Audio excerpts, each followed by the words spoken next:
Welcome back to the PonyFans.com scouting report with radio analyst John Hampton. This week is Marshall week, but before we look ahead to Marshall, the Mustangs are coming off a bye.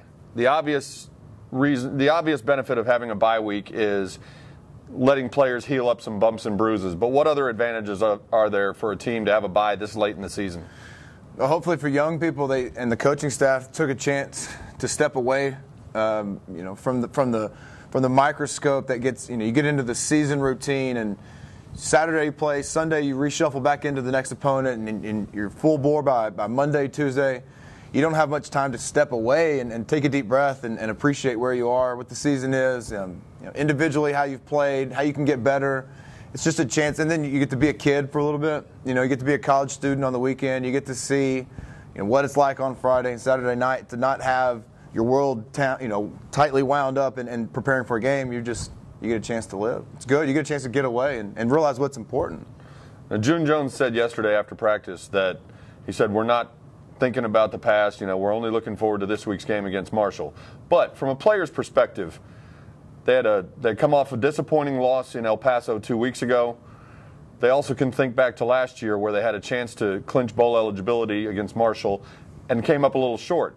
Which one of those do you think is sticking in their minds more as they get ready to face the Thundering Herd again on Saturday afternoon? 100% this week. This game, Saturday, to get back to bowl eligibility for 2010, UTEP's in the path. It's gone. Marshall last year's in the path. There's nothing you're going to be able to do but put everything else together for the next 2 weeks. And you talk about fragmenting your seasons down. Well, you got a 2-game season starting this week, and you finish next week in East Carolina. You have a chance to control your destiny in the conference. It's all about the business at hand. You talk about breaking your season down, fragmenting your season down. Marshall started this year. They have a new coach this year. Doc Holliday came over from West Virginia University, and Thundering Herd starts out this year 1-6. How much of that can you attribute to having a new coaching staff, and how much of that can you attribute to a non-conference schedule that includes Ohio State, includes West Virginia? I mean, they started out with sort of a murderer's row. Yeah, they went to Ohio State and had the big in-state rival of West Virginia, where Coach Holliday had just finished building that program. So they actually kept that game pretty close. Had a chance to win it, fumbled the ball away. Trying to get points in the fourth quarter. West Virginia takes that back, ends up winning that game. They had a really tough schedule, and for a new coach to come in and try to assimilate himself into the players and the players back into the coaching staff, luckily they had some players, some senior leadership that's carried over. But no, that was a tough opening start to any coach's career as a head coach. They handled it well, and then once they got into the conference play, they've been doing the same things. They've just had better outcome. They've still played great defense and controlling the clock and taking some shots downfield. It's the same team. It's just once they got into the Conference USA part of the schedule, they're a little more comparable from a talent level. When you look at the matchup this Saturday, Marshall's been outscored this year an average of, 29 to 19.5. More than that, though, they've been outscored 80 to 45 in the first quarter and 158 to 89 in the first half. Is this week more crucial perhaps than any other game for SMU to jump out to a fast start? Well, and not even worrying about Marshall, just look at SMU stats, especially over these last 4 games. They had a good start against Navy, went out and got a lead, didn't put it away. I think that inability to put it away has kind of hung over their heads these last 3 games because started slow against Tulane, started slow against Houston, and UTEP, you end up on the short end of 2 of those. You got to start fast regardless. And college football, in sports and business, whatever it is, you got to get out of the gate. SMU's given up some touchdowns on the other team's first drive, and then offensively come down and sputtered. Other teams got the ball back, and it's been like a 14-point swing. They've started off in these holes in these last couple of games. They've got to get out of that, regardless of what Marshall can and can't do in the first half. SMU's got to take care of what they can do and go get points. When you talk to Coach Jones or members of his staff or even players on the team, they say, you talk about the offense. The ball moves up and down the field. SMU hasn't always gotten it into the end zone as efficiently as you'd like, and they point to the turnovers. SMU's -9 this year. Well, they've had 2 weeks to prepare for Marshall, and Marshall is -7 in turnovers. Is this the week that you can sort of break out of that rut and hopefully they'll be able to generate some takeaways? Well, I mean, you got to get healthy in the secondary.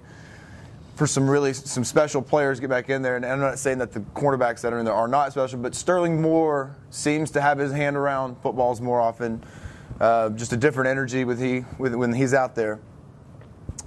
But that's still a tough task because Marshall's, they're going to control the ball. They've got a running game that they want to stay committed to. And in the passing game, they've got a big outside receiver and a big tight end that it's possession based, and they're calculated when they go to the air. So where do you get your turnovers? Somewhere you're going to have to find them active at the line of scrimmage. You're going to have to strip some ball carriers. You got to try to find a way at this point. I would imagine this SMU staff has spent these last 2 weeks drilling. They talk about fundamentals. Well, reaching for the ball, trying to rip out fumbles from the ball carrier. I'm sure that's what the defense has been doing. But outside of that, it's a personnel issue. You've got to have full bodies and run around playing with energy for all 4 quarters. When you look at the Marshall offense, you say they are a run-based team. They don't have a dominant runner. They've got 3 guys averaging more than 20 yards a game, but their leading rusher, who is Martin Ward, is averaging only 38 yards a game. The guy who led them in rushing the last couple of weeks, whose name you're going to have fun with on Saturday, Esre Taliaferro.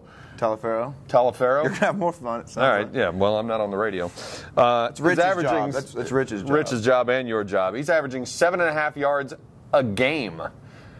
How do you prepare for? Is this more than any other week a week when Coach Mason and his defensive staff have to prepare for the scheme and not the individual personnel, at least when defending the run? It's just the scheme. I mean, they're interchangeable parts. The Marshall defense has to worry about Cole Beasley and Darius Johnson and Aldrich Robinson, Bradley Haynes, but you can't get fixated on individually. It's a scheme. You just got to get out there and coach a scheme. Same thing for SMU playing Marshall's defense. The running backs are going to come in, but it's up front, and they'll run a lot of 2 tight end sets. Receivers do a great job blocking out on the edge. It's just a matter of effort and winning at the line of scrimmage, defeating the individual blocks for SMU to have a chance to get. It doesn't matter who's the running back. You're just going to have to rally to the ball who's ever playing there. Marshall's quarterback has, I guess, sort of middle-of-the-road numbers as far as Conference USA quarterbacks. Brian Anderson has completed 58% of his passes. He's thrown for 1,900 yards, 17 touchdowns, and 11 interceptions. What do you remember about his performance last year, and what are the challenges he presents for the SMU defense? Pretty heady guy, a lot of experience than he had last year, and I don't know versus this year what's totally different, but they had a ground game, and Darius Marshall was a great running back for him last year. They could control the line of scrimmage, and so first and second down were giving them chances on third down. So when they did go to throw, they weren't asking him to do a whole lot, and they're not asking him by formation and to have to sit there and read the house and make decisions. They found ways for him to know, play action, set up in your pocket, throw something vertical, because they had some receivers making a lot of plays for him.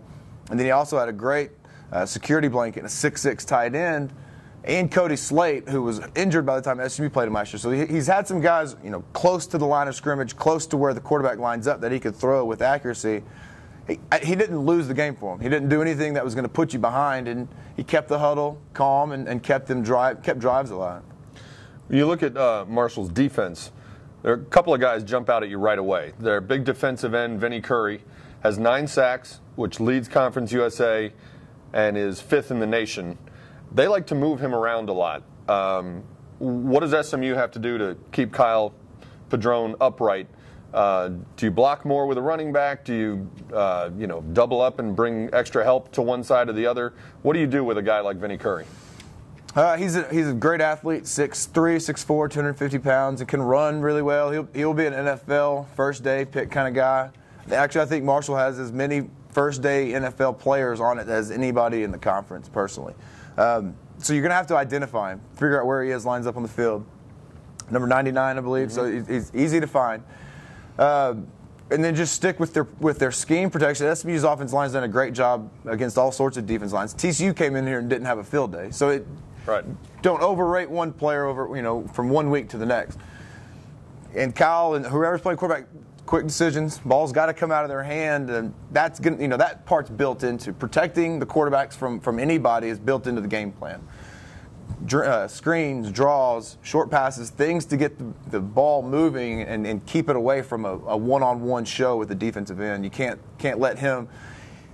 quarterback can't not make decisions and sit in the pocket and try to survey, because next thing you know, Vinny Curry will get there with enough time. No matter how good Kelvin Beachum is working one-on-one, Vinny Curry's going to get home. The other guy who jumps out right away when you look at the Marshall defense is Mario Harvey, their weak side linebacker. And traditionally, weak side linebackers are maybe the smaller, still very fast guy.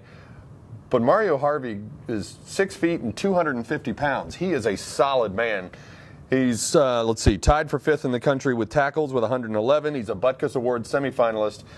Why do they put him on the weak side? And with a guy that big and strong, how do you compensate for him coming off the outside rather than usually in the middle where you see a big, thick guy like that? Well, he's big. He's bulked himself up. But he also clocked a 4.48, 4.5, 140 for Marshall last spring. So that's NFL linebacker speed. And you usually want your will linebacker or your weak side linebacker, the guy that lines up away from the strength, obviously. He's going to run and strike. You want him running from everything running down from the backside and can really explode into ball carriers, chase quarterbacks down from the backside, line him up, a weak side blitz that a lot of teams employ. He's that guy. He's that athlete out on the edge. But in today's era of college football, there's very few, tight end formations where you have to have a big bulk guy up on that. You better put your best athletes, your most hybrid guys that can turn and run and can strike people. You got to have them out all over the field. And I guess Mario Harvey just fits by name as a weak side linebacker, but he can play. He can play anywhere on the field. And again, I mean, people look at Marshall. They don't get a whole lot of attention nationally, and they are 4-6, so they're on the cusp of being eliminated from bowl contention. But like you said, this is a very talented team coming in Saturday. You think 5-6 NFL players? You got Curry, Harvey, the receiver Dobson, the tight end Lee Smith. This is a very dangerous team coming to Ford Stadium Saturday, isn't it? Yeah, and for Coach Holliday and for that staff to try to form some sort of chemistry and get them going forward, that's obviously for them to deal with. But I know from where we've sat and just watching them, and I remember the game last year, they've got some weapons. And SMU and everybody else, they've won 3 games in a row. They're starting to feel a little bit of confidence. I don't care what division or what classification. You start putting wins together, your confidence ferments within each other, and you start to have a little more of a reason to stick around and go do extra work in the weight room, extra film study. It just another dimension comes along. Your team takes on another personality. I think Marshall's finding that this is the first year of Coach Holliday, and they struggled out of the gate, but they're starting to find their stroke. And then this could be one of those teams where they finished 2010 really strong. They made some splashes. Whatever their record finishes up, and then they're going to ride that momentum into the second year for Coach Holliday. It's a very serious team that SMU better get ready to play, because they're going to come down here. Hadn't played well on the road anywhere, yet went and got a win at UAB a couple weeks ago. Same place SMU learned how to win on the road last season. We see how they finished that year. Marshall's going to be a serious game. It is a serious game, and like you said, they're very talented. They haven't played well on the road, but they're coming in on a 3-game win streak, and they're a desperate team. They've got to win both of their remaining games to have any shot at a bowl. So they're going to be coming in, leaving everything out on the field on Saturday. Obviously, SMU's got to do it as well. SMU, again, has a chance to become bowl eligible Saturday. The game's at 2 o'clock at Ford Stadium. I'll say this. I don't want to interrupt you. They've got a senior quarterback. Mm-hmm. They've got a 6'6" senior tight end. And they've got a 6'3", 200-pound receiver he's just a sophomore that will play and make plays in the NFL. They're going to be ready to play. They're a matchup problem, however way you slice it. You've got to figure out a way to get the ball away from a 6'6" tight end, and you've got to find a way to run with Aaron Dobson out on the edge. So this would be a nice week for Sterling Moore to get healthy and be back and join the secondary. Sure. Love it. Let's hope. SMU's asking fans to wear white on Saturday afternoon. White. Get your tickets at 214 SMU game. Also, don't forget, Sunday night, SMU men's soccer hosting an NCAA game against New Mexico or Creighton, 7 o'clock at Westcott Field. This is the PonyFans.com scouting report with John Hampton. See you next week.